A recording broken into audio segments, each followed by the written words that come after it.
Hello guys, this is Jill speaking, and I'm coming to you from Mauritius in the middle of the Indian Ocean. This is Doug, our publisher in Canada, and that's me, Jill, in Mauritius. And this is our depth edition of spawning, mating and breeding. Fish survival is very difficult, and it's based on quantity. Safety in numbers is the reason why they gather together in shoals or schools, and reproduction is based on volume as well. The first method of reproduction is copulation, which we don't have any shots of, but that's the sharks and things like that. The second is benthic egg laying. They make nests, the female lays eggs, the male sprinkles sperm over the eggs, and the babies hatch. The clutches are often tended by the males, and males often have harems to increase reproductive success. Once the female's ready, she bursts up towards the surface, releases hundreds of gametes, and the male follows to deliver his sperm to fertilize the eggs.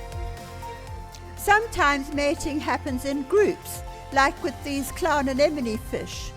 There's a whole group here. Some of them are adults, some of them are babies, some of them are from last season, and some of them are newly laid eggs. Now what happens when these little guys hatch is they have to find a safe place. The anemone fish are really lucky because they've got their anemones, but not all fish are like that. By far the largest group relies on pelagic spawning, where huge groups of fish meet twice a year, where they gather in specific traditional sites during specific times. And the spawning can happen as a couple or in groups seasonally, or on certain bigger reef fish twice a year at dedicated spawning grounds. And we've got the most incredible set of pictures. The pelagic spawning of the groupers in French Polynesia, filmed by Thomas Vignord.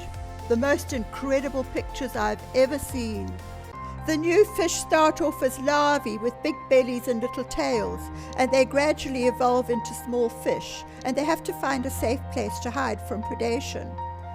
So some of them settle in places like this, which we have in Mauritius, and they think they're perfectly safe until they grow up and head for the lagoons, where unfortunately there are permits that allow them to collect twice a year this massive hatching of fish in the lagoons of Mauritius. I asked them why they did it, and they said they were catching them for bait.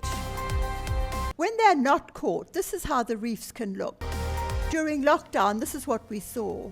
Fish have to contend with overfishing, habit degradation, oceanic warming, acidification, deoxygenation, you name it, they've got it, and they still come out looking like this. Fish are resilient, and I hope they survive climate change as well. Bye!